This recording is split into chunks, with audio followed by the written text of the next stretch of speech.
Welcome back friends.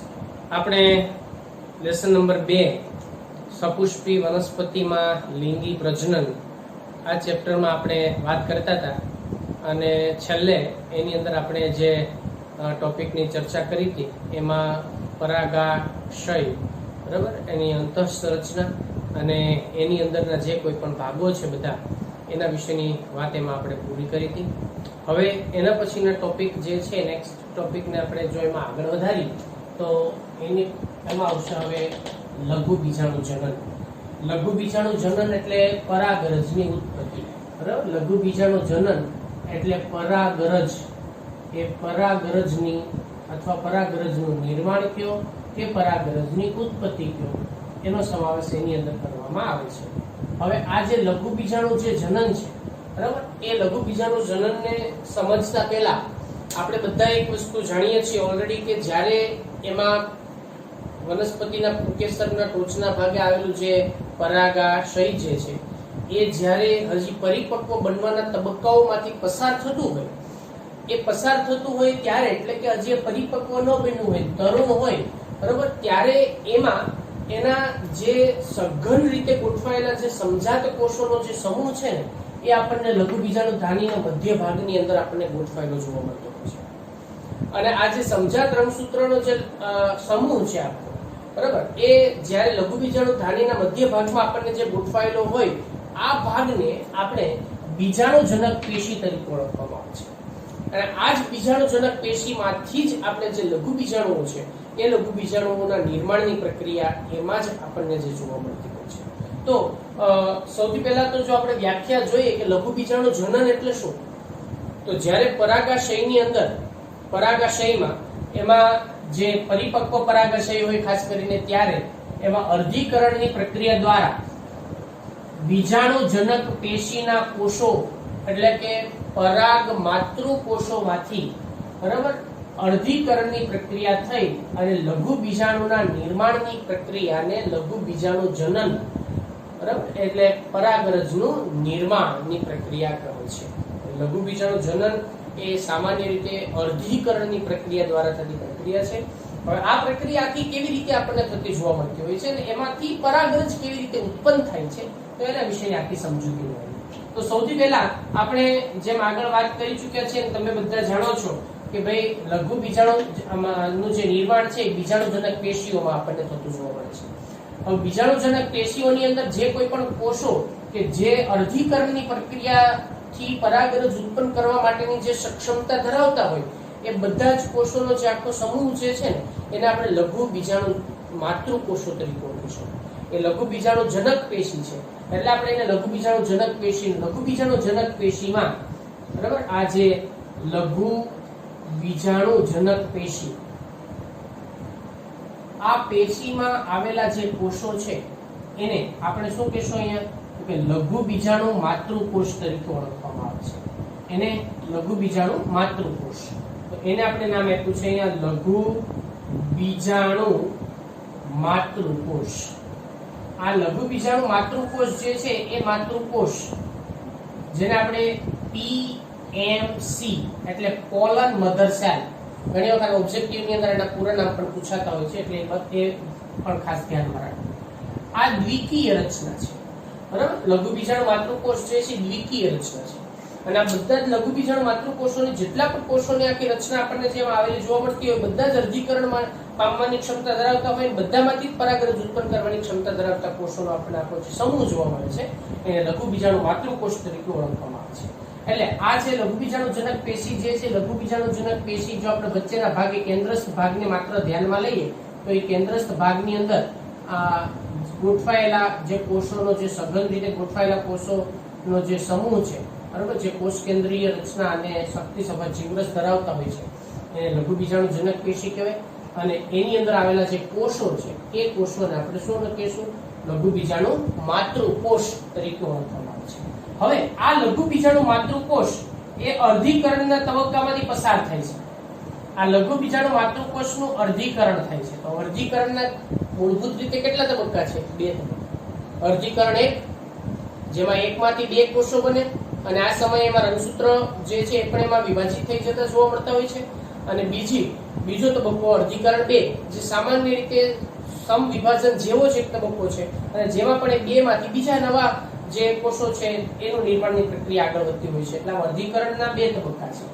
તો અર્ધીકરણના તબક્કાઓને અંતે ધારો કે આપણે એક સમજીએ કે આ એક લઘુબીજાણુ માતૃકોષ છે, બરાબર? આ એક લઘુબીજાણુ માતૃકોષ છે અને આ લઘુબીજાણુ માતૃકોષનું જ્યારે અર્ધીકરણ 1 અને અર્ધીકરણ 2 ના તબક્કાઓ એમાંથી પૂરા થાય એટલે આપણે સામાન્ય રીતે એને અર્ધીકરણ 1 તરીકે પહેલા ઓળખીએ કે અર્ધીકરણ 1 ના તબક્કામાં પૂરા થાય. તો અર્ધીકરણ 1 ને અંતે એમાંથી આપણને જે આ રીતના 2 કોષો જે એકબીજાથી મુક્ત ન થયેલા હોય પણ આવા 2 કોષો જે છે એ આપણને અસ્તિત્વ ધરાવતા જોવા મળતા હોય છે, જે એકબીજા સાથે સઘન રીતે આપણને ગોઠવાયેલા જોવા મળે એવા 2 કોષોનો સમૂહ આપણને જોવા મળતો છે.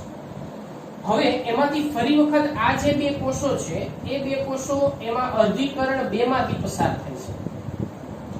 જ્યારે અર્ધીકરણ 2 માંથી પસાર થાય ત્યારે એની અંદરના જે કોષો છે એમાંથી 4 કોષોનો આખો બનેલો એક સમૂહ જોવા મળે છે. આ આખો એક સમૂહ, બરાબર, જેમાં 4 કોષોનો બનેલો આખો એક સમૂહ જોવા મળે છે. આ રીતે, એટલે આ રીતે એમાં 4 કોષો આવેલા હોય છે.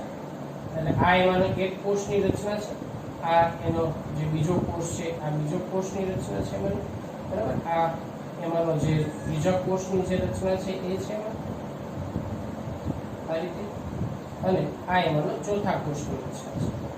આ રીતે બધા કોષોનો સમૂહ જે છે એ આપણને સામાન્ય રીતે એમાં જોવા મળતો હોય છે. તો આ કોષોનો જે સમૂહ છે એ કોષોના સમૂહ, બરાબર, જેને આપણે 4 કોષોનો સમૂહની રચના આપણને અહીંયા જોવા મળે છે, જેને આપણે શું નામ આપશું? બીજાણુ ચતુષ્ક. આને કહેવામાં આવે છે બીજાણુ ચતુષ્ક કોલન ટેટ્રાડ, બરાબર, એને આપણે બીજાણુ ચતુષ્ક નામ આપવામાં આવે છે. આપણા બાજુ લખીએ એમાં બીજાણુ ચતુષ્ક, બીજાણુ ચતુષ્ક. એટલે આ બીજાણુ ચતુષ્કની રચના છે. હવે ધીમે ધીમે શું થાય છે? આની અંદરથી આ જે અંદરના ભાગે આ બધી રચના, આ બધું ભાગ આપણને પડતા ક્યાં જોવા મળે છે? કે પરાગાશયમાં. એટલું યાદ રાખજો, આ બધું પરાગાશયમાં જ થાય છે, બરાબર? બધી ઘટના પરાગાશયમાં જ થતી જોવા મળે છે. હવે એના પછી શું થાય? કે પરાગાશયની અંદર હવે ધીમે ધીમે વાતાવરણની અંદરથી ભેજનું પ્રમાણ ઘટે. ભેજના પ્રમાણ ઘટવાને પરિણામે આ જે અંદરના ભાગે પણ ભેજનું પ્રમાણ એમાં ઘટવાનું છે, જેથી કરીને આની જે દિવાલો જે છે દિવાલો એકબીજાથી શું થાય છે? સંકોચાય છે. એટલે દિવાલોનું સંકોચન થાય છે, બરાબર? એટલે ભેજ ઘટે અને જેના પરિણામે એ શુષ્કતા અનુભવે છે. શુષ્કતા અનુભવે અને આ શુષ્કતા અનુભવે એટલા માટે એનું ત્યાં આ જે સંકોચન થાય અને સંકોચન થવાની સાથે એમાંથી આ 4 પ્રકારના જે એમાં કોષો છે, બરાબર, એ કોષો જે આપણને એમાંથી મુક્ત થાય છે. આ 4 એ એક આમ તો સમાન કદના, સામાન્ય રીતે એમાં એક જ જાતિના હોય તો જોવા મળતા હોય છે અને એના સુકોષ કેન્દ્રીય રચના ધરાવતા અને જીવરસથી ભરપૂર ભરેલા આ જે 4 કોષોનો જે આખો સમૂહ આપણને જે જોવા મળે છે, બરાબર, જેને આપણે પરાગરજ તરીકે ઓળખવામાં આવે છે. અને આ પરાગરજ આ જે ઉત્પન્ન થઈ છે પરાગરજ, જેને આપણે કહીએ છીએ લઘુ બીજાણુ, બરાબર, એને આપણે લઘુ બીજાણુ તરીકે ઓળખવામાં આવે છે અને આ એકકીય રચના ધરાવે છે. એટલે આ રીતે જે લઘુ બીજાણુજનક પેશી અને એમાંથી લઘુ બીજાણુ માતૃકોષોનું અર્ધીકરણ થાય એટલે પરાગ ચતુષ્કનું નિર્માણ થાય. આ પરાગ ચતુષ્ક જે છે જ્યારે ભેજ ઘટે, શુષ્કતા અનુભવાય ત્યારે એની દિવાલોનું શું થાય છે? એમાં સંકોચન થાય. દિવાલોનું સંકોચન થતા કોષો એકબીજાથી મુક્ત થાય છે અને એના પરિણામે આ લઘુ બીજાણુ એટલે પરાગરજ એ આપણને એની અંદર જોવા મળે છે. એટલે આમ પરાગરજ જે છે એ પરાગરજ જે આ પરાગાશયમાં આપણને એમાં જોવા મળે, જ્યારે એ પરિપક્વ બને ત્યારે એટલે ખૂબ મોટા પ્રમાણમાં જે પરાગરજ જે છે એ પરાગરજ આપણને એની અંદરના ભાગે એમાં સ્ફોટન પામવાની તૈયારી થાય અને અંદરના ભાગેથી જ્યારે સ્ફોટન પામે અને ત્યારે બધી જ પરાગરજ જે છે એ પરાગાશયના સ્ફોટનથી એમાં હવામાં મુક્ત થાય છે અને પછી પરાગનયનની પ્રક્રિયા જે છે એ પરાગનયનની પ્રક્રિયા માટે એમાં એ આગળ વધતી જોવા મળતી હોય છે. હવે એમાં આ વાત થઈ આપણે લઘુ બીજાણુ જનન વિશે, બરાબર, કે લઘુ બીજાણુ જનનની કઈ પ્રકારની આપણને એમાં કઈ પદ્ધતિથી થતું જોવા મળતું હોય એના વિશે. હવે એમાં આપણે વાત કરશું લઘુ બીજાણુ વિશે. લઘુ બીજાણુ એટલે કોના વિશે વાત કરવાની છે હવે આપણે? તો પરાગરજ. તો પરાગરજની જે રચના છે અને એના જે આકાર છે, એનું કદ છે, બરાબર, અને એને અંતસ્થ અને બાહ્ય રચનાઓ કઈ કઈ પ્રકારની જોવા મળે છે, તો એના વિશેની હવે એમાં આપણે ચર્ચા કરીએ. ટોપિક છે હવે એના પછીનો લઘુ બીજાણુ. બરાબર, લઘુ બીજાણુ એટલે પરાગરજ. તો એ પરાગરજ જે છે એના વિશે વાત કરીએ. આપણે બધા જાણીએ છીએ અને હમણાં આપણે વાત કરી એમ કે પરાગાશય ના સ્ફોટનથી, બરાબર, સ્ફોટનથી નાની રજ જેવી પરાગરજ એમાંથી મુક્ત થાય છે. અને જ્યારે એ મુક્ત થાય ત્યારે તમે કોઈ પણ વનસ્પતિનું જે પરાગાશયની ઉપર જોશો, તમને પીળાશ પડતા રંગની કેમ ભૂકી જેવું કંઈક નાનું ડસ્ટ જોવા મળતું, પાવડર જોવા મળશે. એને તમે આંગળીના ટેરવાથી થોડુંક આમ ઘસીને લ્યો તમે, તો તમારી આંગળી ઉપર આપણને એની પરાગરજ ચોટી જતી જોવા મળશે. આ પરાગરજ જે છે એને તમે એક કવર સ્લીપ હોય ડિસેક્શન બોક્સની અંદર, કવર સ્લીપ અને સ્લાઇડ અને કવર સ્લીપ લઈ સ્લાઇડ ઉપર એક પાણીનું ટીપું મૂકવાનું અને પછી તમારી આંગળીમાં જે ટેરવામાં પરાગરજ જે ચોટેલી છે ને પાણીના ટીપામાં તમારે એમાં એના ઉપર તમે ધીમે ધીમે એમાં જો પાણી ટીપાને સ્પર્શ કરશો એટલે પરાગરજ એમાં ખરી જશે, બરાબર, અને પાણી સાથે મિક્સ થઈ જશે. હવે કવર સ્લીપ લઈ અને ઢાંકી અને જ્યારે માઇક્રોસ્કોપની અંદર આપણે જોવામાં આવે ત્યારે એમાં આપણને અસંખ્ય સંખ્યામાં અને અલગ અલગ પ્રકારની એક જ જાતિની પરાગરજ હોય તો સમાન હોય, ઘણી વખત અલગ અલગ પરાગરજનો અભ્યાસ કરો તો એમાં પણ આપણને જુદાપણું જોવા મળતું હોય છે. એટલે આવી અસંખ્ય પરાગરજ જે છે એ આપણને એની અંદર જોવા મળતી હોય છે, જેમાં અલગ અલગ પ્રકારનો કદ, આકાર, રંગ એની પણ આપણને એમાં લાક્ષણિકતાઓ જોવા મળતી હોય છે. એટલે પરાગરજના સ્ફોટનથી નાની રજ જેવી જે પરાગરજ જે છે એ મુક્ત થાય છે અને માઇક્રોસ્કોપમાં આપણે તેનો અભ્યાસ કરી શકાય છે, બરાબર. તેનો માઇક્રોસ્કોપમાં અભ્યાસ કરી શકાય છે. અને માઇક્રોસ્કોપમાં જો આપણે એનો અભ્યાસ કરીએ તો એમાં ઘણી બધી વિવિધતાઓ આપણને એમાં જોવા મળતી હોય છે. તો એના વિશે પણ આપણે ઓલરેડી બધા જાણીએ છીએ. હવે આ પરાગરજ જે છે એ પરાગરજના આકાર વિશેની એમાં વાત કરીએ કે પરાગરજનો આકાર કઈ પ્રકારનો જોવા મળે છે. તો પરાગરજનો આકાર એક બાબત હંમેશા યાદ રાખજો, દરેક વનસ્પતિની જાતિઓ પ્રમાણે પરાગરજ જે છે એમાં વિવિધતાઓ જોવા મળતી હોય છે. બધી વનસ્પતિઓની અંદર પરાગરજ સમાન ન હોય, બરાબર, એ અલગ અલગ પ્રકારની પરાગરજ આપણને જોવા મળે છે. એટલે વનસ્પતિમાં જાતિઓ પ્રમાણે એમાં પરાગરજ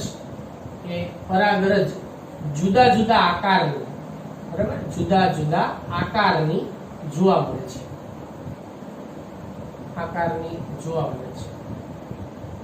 આટલું જ નહીં, એની સપાટીની અંદર પણ વિવિધતા જોવા મળે છે, બરાબર. તેની જે સપાટી છે એ સપાટીમાં પણ આપણને વિવિધતા જોવા મળે છે. કોઈની સપાટી લીસી હોય, કોઈની સપાટી જે છે એમાં ખરબચડી હોય, કોઈની સપાટી કંટકીય હોય, કોઈની સપાટી ચિકાસયુક્ત હોય, એમ સપાટીમાં પણ વિવિધતાઓ જોવા મળશે. આ સિવાય આકારમાં આપણને વિવિધતા જોવા મળશે. મોટા ભાગે ઘણી ગોળાકાર હોય, ઘણી જે છે આપણને લંબ ગોળાકાર હોય, અમુક જે એની અંદરની પરાગરજ ના તમે જે ફોટોગ્રાફ જોવો છો એમાં ઘણી વનસ્પતિની પરાગરજના આકાર જે છે આપણને એમાં જોવા મળે છે. તો એના આધારે આપણે કહી શકીએ કે એમાં ઘણી વિવિધતા હોય. તો આ વાત છે આકાર વિશે. હવે બીજી વાત કરીએ આપણે એના કદ વિશે. તો પરાગરજનું જે કદ છે એ કદ જાતિઓ પ્રમાણે સામાન્ય રીતે જુદા જુદા પ્રકારનું જોવા મળતું હોય છે, પણ સામાન્ય રીતે આપણને 25 થી 50 માઇક્રોમીટર, બરાબર, મ્યુએમ આટલા કદની જે પરાગરજ જે છે એ આપણને એની અંદર જોવા મળતી હોય છે. સપાટીમાં તો બધામાં વિવિધતા જોવા મળે છે, એના વિશેની પણ આપણે ઓલરેડી વાત કરી. તો આ જે ચર્ચા થઈ ને એ પરાગરજની બાહ્ય રચના જે છે એ બાહ્ય રચના વિશેની. પરાગરજ બાહ્ય ભાગેથી આપણને કેવા પ્રકારની રચના ધરાવતી જોવા મળતી હોય છે. હવે જો પરાગરજની અંતઃસ્થ રચના અને એના જે બધા ભાગો વિશેની જો આપણે વાત કરીએ તો એને સમજતા પહેલા એક વસ્તુ તમને બધા જણાવી દઈએ કે પરાગરજની જે રચના છે એ પરાગરજની રચના કયા પ્રકારની હોય છે. તો અહીંયા આપણે એક પરાગરજની રચના જે છે એને સમજવા માટે એની એક જે લાઈન ડ્રોઈંગ, એક ડાયાગ્રામ સમજીએ આપણે કે પરાગરજ કઈ પ્રકારની રચના ધરાવતી જોવા મળતી હોય છે. તો સૌથી પહેલા આ પરાગરજ પરાગરજ દ્વિસ્તરીય રચના ધરાવે છે. અંતસ્થ રચનાની હવે હું વાત કરું છું, યાદ રાખજો.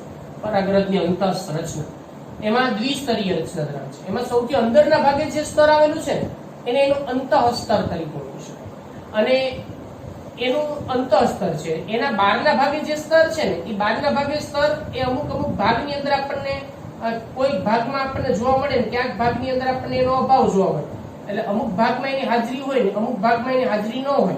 એટલે એની અંદર આપણને એમાં છિદ્ર જેવી રચના જોવા મળે છે. એને આપણે બાહ્ય સ્તર તરીકે ઓળખી શકાય. તો આ પરાગરજ જે છે એનું અંતઃસ્તર. અને હવે આપણે વાત કરીશું પરાગરજના બાહ્ય સ્તર વિશે. આ છે પરાગરજનું બાહ્ય સ્તર.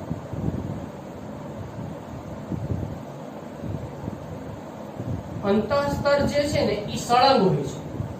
જ્યારે બાહ્ય સ્તર જે છે એ બાહ્ય સ્તરની અંદર આપણને ઘણી જગ્યાએ ક્યાંક નાના નાના છિદ્ર જેવી રચના પણ જોવા મળતી હોય છે. એ સળંગ ન હોય, બરાબર? એ સળંગ ન હોય ત્યાં આપણને એક છિદ્ર જેવી રચના જોવા મળે છે. એટલે અહીંયા નાના છિદ્ર જેવી રચના જેને આપણે જનન છિદ્ર તરીકે ઓળખી શકીએ. એ છિદ્ર એટલા માટે કેમ કે ત્યાં આનું આવરણ નથી હોતું, ત્યાં આપણે એમાં જગ્યા જોવા મળે છે, ત્યાં ગેપ જોવા મળે છે. એટલે આ પ્રકારે નાનો છિદ્ર જેવી રચના આપણને એની અંદર જોવા મળે છે. તો આ બે એને બાહ્ય સ્તર અને અંતઃસ્તર વિશે આપણે હમણાં એના વિશે ડિટેલમાં ચર્ચા કરીએ છીએ, બરાબર? સૌથી પહેલા આપણે જો વાત કરીએ તો પરાગરજ બે સ્તર ધરાવે છે. એમાં સૌથી પહેલા તો એનું બાહ્ય સ્તર. તો પરાગરજનું જે બાહ્ય સ્તર છે એ બાહ્ય સ્તર એ વિશિષ્ટ રચના ધરાવે છે. બાહ્ય સ્તર એનું એ સ્પોરોપોલિનિન નામના એક રાસાયણિક ઘટકનું બનેલું છે, બરાબર? જે બાહ્ય સ્તર જે સ્પોરોપોલિનિન નામનું એક એમાં જે કાર્બનિક ઘટક છે. અને આ જે કાર્બનિક ઘટક જે છે એ સ્પોરોપોલિનિન નું બનેલું આપણને જોવા મળે છે. એટલે એનું બનેલું હોય છે. અને આ જે સ્પોરોપોલિનિન છે ને એ સ્પોરોપોલિનિન નું પડ આખું એમાં સળંગ ન હોય, બરાબર? તેમાં આ જે સ્તર છે એ સળંગ ન હોય, એમાં આપણને છિદ્ર જોવા મળે છે, બરાબર? તે છિદ્ર એટલે જ્યાં એનો અભાવ હોય ને ત્યાં છિદ્ર જોવા મળે છે. એટલે જ્યાં પરાગરજમાં જ્યાં તેનો અભાવ હોય, બરાબર? ત્યાં શું જોવા મળે છે આપણને? તો કે નાના છિદ્ર જેવી રચના જોવા મળે છે, અને આ છિદ્ર જે છે, બરાબર, જેને જનન છિદ્ર કહે છે. શું નામ છે એનું? જનન છિદ્ર. એને જનન છિદ્ર તરીકે ઓળખી શકાય. એટલે હવે આપણે જનન છિદ્ર જે છે એની જે નામ નિર્દેશન કરીએ. આ જે ભાગ છે ને એને જનન છિદ્ર તરીકે ઓળખી શકાય, બરાબર? જનન છિદ્ર. આ એના વિશેની વાત. હવે બાહ્ય સ્તર જે છે ને સ્પોરોપોલિનિનનું એ આખું એક મજબૂત રક્ષણાત્મક આવરણ બનાવે છે. કોની ફરતે? પરાગરજની ફરતે. અને આ એવું એક સ્તર છે કે એ આખું જેને આપણે કહેવાય ને ભાઈ એ જલદ એસિડ હોય કે બેઝ હોય કે એમાં તાપમાન હોય, કોઈ પણ વધારે તાપમાન, તો એની સામે પરાગરજને રક્ષણ આપે છે. એની પણ એના ઉપરની કોઈ અસર થતી નથી. કોઈ ઉત્સેચકોની અસર નથી થતી, કોઈ રાસાયણિક ઘટકોની અસર નથી, એમાં કોઈ જલદ એમાં એસિડ કે બેઝની અસર થતી. એટલે આપણે એના વિશે જો વાત કરીએ કે તેના પર તે એક રક્ષણાત્મક આવરણ છે, બરાબર? તે એક રક્ષણાત્મક આવરણ છે અને તેના પર સાંદ્ર જે એસિડ છે એ એસિડ, બેઝ, કોઈ એવા ઉત્સેચકો, બરાબર, ઉત્સેચકો કે તાપમાન એની અસર એ આપણને એના ઉપર થતી નથી. અને એટલા માટે થઈ અને આ જે સ્પોરોપોલિનિનનું જે સ્તર છે, બરાબર, એ એક પ્રકારનું પોલિસેકેરાઇડ જ છે. સ્પોરોપોલિનિન એનું એક પોલિસેકેરાઇડ સ્તર છે. અને એટલા માટે જે પરાગરજ છે ને એ વર્ષો સુધી, એટલે અશ્મિ સ્વરૂપે, એટલે પ્રાચીન સમયમાં પણ કેટલીક પરાગરજ એવી પણ પ્રાપ્ત થઈ છે કે જે અશ્મિ સ્વરૂપે પ્રાપ્ત થયેલી છે. એટલે કે જે વર્ષો સુધી દબાયેલી રહેતી હોય છે અને એ આપણને એમાંથી પ્રાપ્ત થતી જોવા મળશે. એટલે સ્પોરોપોલિનિન એ આ પ્રકારનું આખું રક્ષણાત્મક આવરણ જે છે એની રચના એના દ્વારા આપણને એમાં થતી જોવા મળતી હોય છે. હવે એના પછી વાત કરશું એનું જે બાહ્ય સ્તર છે એ બાહ્ય સ્તર વિશે. પણ બાહ્ય સ્તર વિશે એમાં સમજતા પહેલા અંદરના ભાગે જે આપણને આખું જે કોષ કેન્દ્ર જે જોવા મળતું હોય છે, કોષ કેન્દ્ર અને એની ફરતે આપણને ઘટ જીવરસ જે શક્તિસભર ઘણા બધા દ્રવ્યો વડે આપણને એમાં ભરાયેલો જોવા મળતો હોય છે. બરાબર. એટલે આની અંદર આપણને ખોરાક સંગ્રહિત જે ભાગોની રચનાઓ એ પણ જોવા મળે અને ઘણા બધા એનો જીવરસ, એટલે આ જે છે એનો જીવરસ છે, શક્તિસભર જીવરસ, અને આ જે ભાગ છે એનો બરાબર એનો કોષ કેન્દ્ર છે. એટલે આ ભાગ એનો કોષ કેન્દ્રનો ભાગ છે અને જેની અંદર આપણને પ્રમાણમાં થોડુંક મોટું કોષ કેન્દ્ર વિકસિત પ્રકારનું આપણને એમાં જોવા મળતું હોય છે. હવે આ બાહ્ય સ્તર વિશેની વાત કર્યા પછી આપણે હવે એની અંદર એનું જે અંતઃસ્તરની જે રચના છે બરાબર એના વિશેની હવે એમાં આપણે ચર્ચા કરીએ કે એનો અંતઃસ્તરની રચના કઈ પ્રકારની હોય. તો અંતઃસ્તર કઈ પ્રકારની રચના ધરાવતું હોય છે? અંતઃસ્તર જે છે ને એ અંદરના ભાગે, એટલે કે બાહ્ય સ્તરથી અંદરના ભાગે આવેલું અને ઈ સળંગ સ્તર છે. ઈ કે તૂટક આની જેમ કઈ અભાવ ન હોય એનો અમુક જગ્યાએ, એ સળંગ સ્તર છે. એ સળંગ સ્તર છે બરાબર. અને બીજી એક લાક્ષણિકતા એ છે કે આ જે અંતઃસ્તર જે છે ને અંતઃસ્તર એ સામાન્ય રીતે આપણને જે સેલ્યુલોઝ જે છે સેલ્યુલોઝ અને પેક્ટિનનું બનેલું છે. આ ઓબ્જેક્ટિવ પ્રશ્ન માટે ખાસ તમારે યાદ રાખવું બરાબર કે અંતઃસ્તર એનું જે અંતઃસ્તર છે અંતઃસ્તર જે એમાં સેલ્યુલોઝ અને પેક્ટિનનું બનેલું હોય છે. સેલ્યુલોઝ અને પેક્ટિન એ પેક્ટિનનું બનેલું જોવા મળે છે બરાબર, બનેલું હોય છે. એટલે આ રીતે એ સેલ્યુલોઝ અને પેક્ટિનનું બનેલું છે. અને બીજું એ સંવેદનશીલ છે. એટલે એ જે કોઈ પણ ભાગાની અંદર જ્યારે પણ એમાં છૂટા પડશે બરાબર, આગળ જતા જ્યારે પણ એમાં જન્યુઓના નિર્માણની પ્રક્રિયા થાય ત્યારે એ આપણને એમાંથી સંવેદનશીલ છે અને એમાંથી પછી અંકુરણ પામી અને એની અંદરથી આપણને જે કોઈ પણ પરાગ નલિકાઓની રચના આપણને એમાંથી ઉત્પન્ન થતી જોવા મળતી હોય છે. એટલે આ રીતે એના જે ભાગો છે એ ભાગો કઈ રીતે આપણને એની અંદરની જે બાહ્ય અને અંતઃસ્થ જે રચનાઓ આપણને જે જોવા મળે છે બરાબર, આ પરાગરજની બાહ્ય અને અંતઃસ્થ રચના વિશેની આખી આપણે એમાં ડિટેલમાં ચર્ચા કરી. હવે એક બીજી વસ્તુ ખાસ તમારે એમાં યાદ રાખવાની એ છે કે જ્યારે પણ વનસ્પતિની અંદર એમાં પરાગરજ જે છે ને એ પરાગરજ જ્યારે પરાગાશયમાંથી મુક્ત થાય ને ત્યારે માત્ર એક જ કોષ કેન્દ્ર ધરાવતી નથી હોતી. ત્યારે એમાં શું ફેરફાર આપણને જે જોવા મળતા હોય છે એના વિશેની આપણે વાત કરી, જેના માટે આ ભાગને હું અહીંયાથી એમાં દૂર કરું છું બરાબર, કેમ કે આપણે એની અંદર સમજવાનું છે.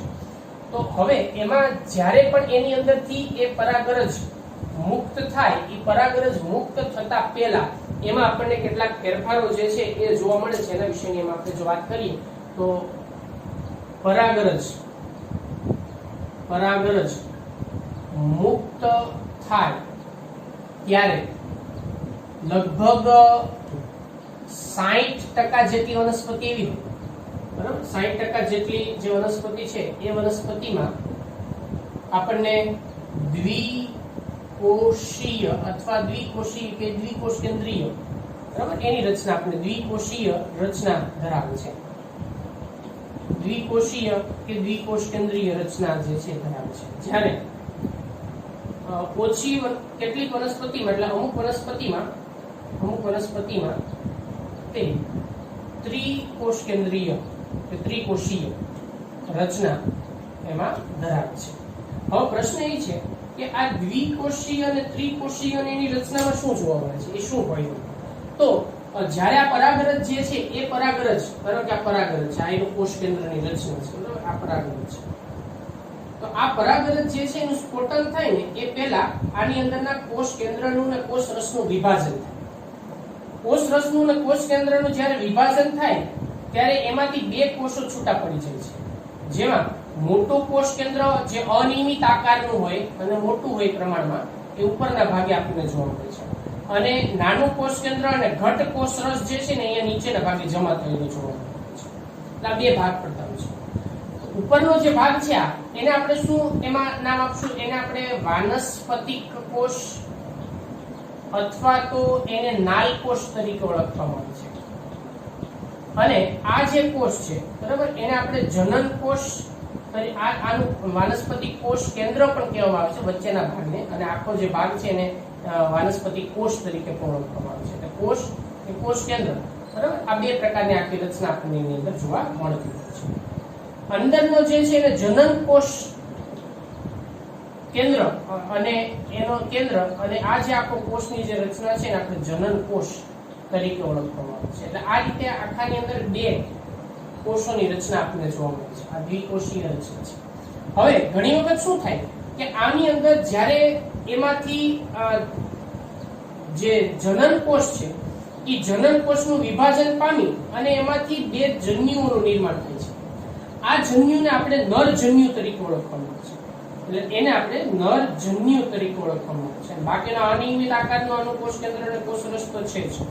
એટલે આ રીતે આની અંદરથી પછી એમાં જ્યારે જનન કોષ જે છે જનન કોષમાંથી નર જન્યુ ઉત્પન્ન થાય ત્યારે 1, 2 ને 3 ત્રિકોષીય રચના થાય. એટલે આવી રીતે મોટાભાગની વનસ્પતિમાં જ્યારે પરાગરજ મુક્ત થાય ને ત્યારે એ સામાન્ય રીતે આપણને કેટલી તો કે 60% જેટલી વનસ્પતિઓ એવી છે કે એની અંદર આ પ્રકારની રચના જોવા મળે છે. બાકીના બહુ ઓછી વનસ્પતિઓ એવી છે જેમાં આ પ્રકારનું એમાંથી સ્ફોટન જે છે આપણને જોવા મળતું છે. તો આ પરાગરજનું સ્ફોટન કેવી એમાં જે કઈ પ્રકારે આપણને જે થતું જોવા મળે છે એની રચના શું છે, એમાંથી સ્ફોટન થાય તો એમાંથી કયા પ્રકારની કોષીય રચનાઓ પ્રમાણે આપણને થતું હોય એના વિશેની વાત આપણે અહીંયા પૂરી કરીએ. નેક્સ્ટ લેક્ચરમાં આપણે આગળ ચર્ચા કરશું કે એમાં પરાગરજ જે છે એ પરાગરજની અગત્યતા શું છે, પરાગરજથી થતા જે ગેરફાયદા અથવા તો સ્વાસ્થ્ય ઉપરની અસર કઈ પ્રકારની જોવા મળે છે. બરોબર, એના વિશે આપણે નેક્સ્ટ લેક્ચરમાં આગળ ચર્ચા કરીશું.